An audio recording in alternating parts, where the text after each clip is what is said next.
WSB. It's the Car Guys Show with Kevin Deutsch, General Manager of Butler Lexus South Atlanta, and me, Shelley Winter of the Shelley Winter Show. Let's go to the phone calls. 448720750 1-800-WSB Talk. Let's go to Jarrell in Decatur. Hey, Jarrell. Hello, how you doing? Wonderful, sir. My question is, I have a 2014 Mercedes-Benz E350. I had a fuel line leak that came from a gasket on a fitting coming from the tank to the fuel regulator. I tried to fix it myself. I purchased the line from Mercedes-Benz to be an authentic part.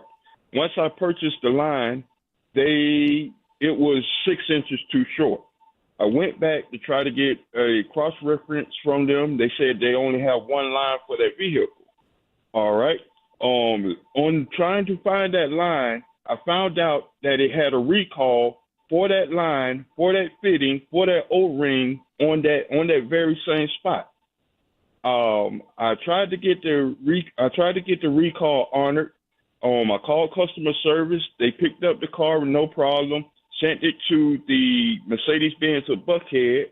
Once it got there, the service manager told me that there was no recall for the vehicle. On that, when I found out that he said later on, he came and told me that the work was done in 2016, but it's still leaking. So when the line that they purchased did not work, yes, sir. Can you get to the question? Oh, my question is they don't want to honor the recall. They had customer service tech team do an investigation. It took about a week. They came back and said they're not honoring the recall neither. Okay. My question is, what should be my next opportunity? Because there's no line to fit this car, and the car is rendered useless now. Okay. Sitting on the dealer lot. Is there a recall or not? I can't get that from you. Because you said said there wasn't a recall. So yes, I have actually. Yes, sir. Let me help you here. So if you go to the NHTSA, which is nhtsa.gov website, and put in your identification number, does it identify there's a recall? Yes. Okay. I have a physical copy of that. All right. And they're saying that they've already done the recall, correct? Yes. Okay. Once a recall's done, they're done. They don't have to go back and redo it again. That's not part of their program. And so, but what you can do is you can contact customer service at Mercedes-Benz of North America. And you can and open a claim with them. Once you open the claim, if they can either make it happen or not, if they decide not to make it happen, then your next part would be civil litigation, which you can sue whoever you want to in this country. All right? Okay. Let me yes, ask, sir. So let me ask you a question, Kevin. Jarrell, did you see the recall done on the work done on the car? He wouldn't know. He No, wouldn't. sir. Oh, that's the No, thing. sir. He wouldn't know. Okay. He wouldn't. There's no way of him finding out if that work has been done. Yeah. Okay. Yep. Yes, sir. I just purchased the car he can ask maybe for a 9 copy. months ago. Okay, Jarrell. He can ask for a copy of the service history from the dealership. Right. So that's All yeah. So I would go back and ask for a copy of the service history and see if it's in there, and then go from there when you open the case. All right. Thank you, Jarrell. Thanks for your call. Let's go to Chip in Beaufort. Go ahead, Chip. Hey, I have a Hyundai Veloster 1.6 turbo, 2019. And I hear about the oil catch can thing. I am not modifying the car. I'm 53 years old. Do I need it or not? Yes. Okay. So yes, absolutely. Yeah. So what it does is the catch can, it intercepts oily, dirty vapors coming down the crankcase before they can re-enter your air intake system. It relieves it of oil and moisture and carbon buildup and sludge from accumulating in your intake valves. Definitely do it. You don't need two. One catch can's fine on that. Okay, so second question, is it going to avoid like the CarMax warranty? Because I got the car with 40,000 miles, and it's in pristine condition, so I was leery about doing anything. So if they say, oh, well, I have no idea about the CarMax warranty. You would have to read that yourself, but I would verify with them first because it's a normal product done, and if you have it installed by a professional or even them, you shouldn't have a problem. Right. So it's not considered a modification. I guess that's my point. Correct. All right. Okay. Small second question. Okay. Reliability on these. I just answered it.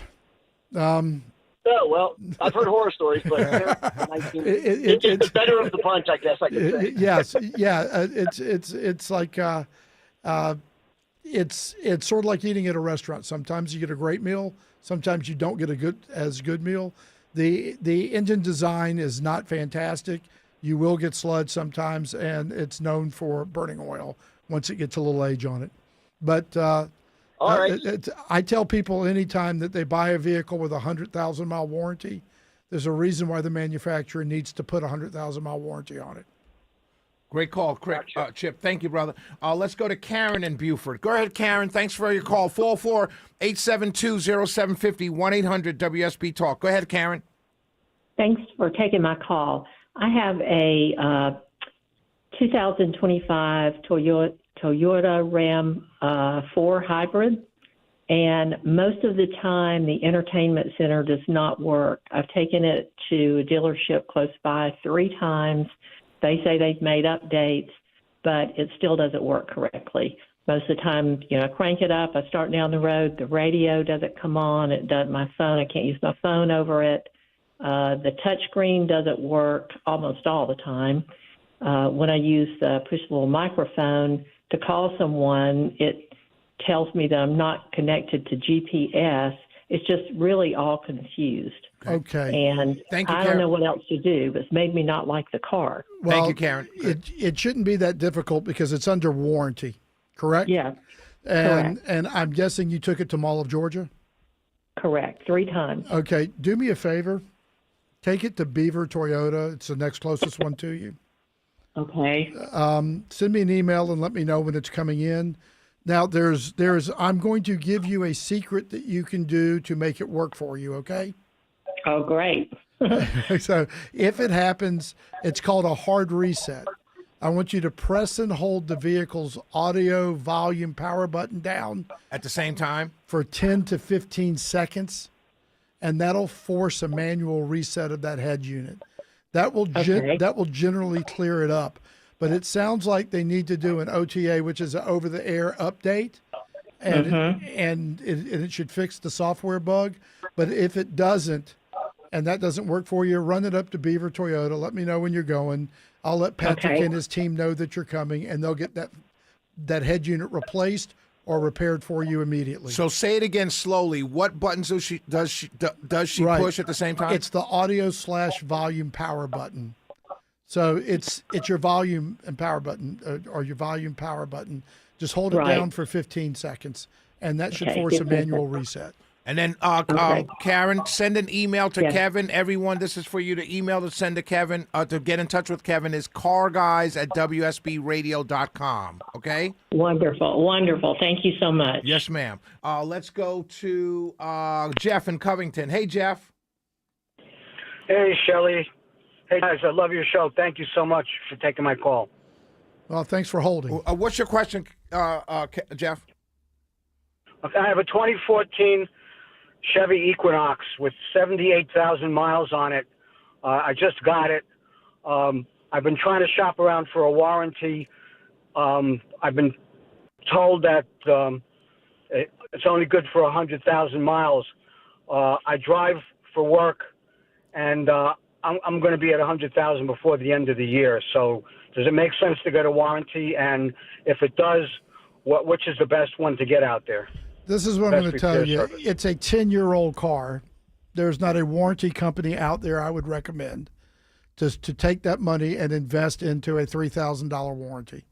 I would take that money and I would pay yourself and save $200 a month or $100 a month to offset those repairs rather than investing in a warranty, because Here's the problem. First of all, it's a 12-year-old GM product, and the failure rate is going to be astronomical on items to a warranty company, and you're just not going to get what you're looking for. So there's people that will sell you one. You'll see Andrew Jones on TV advertising it.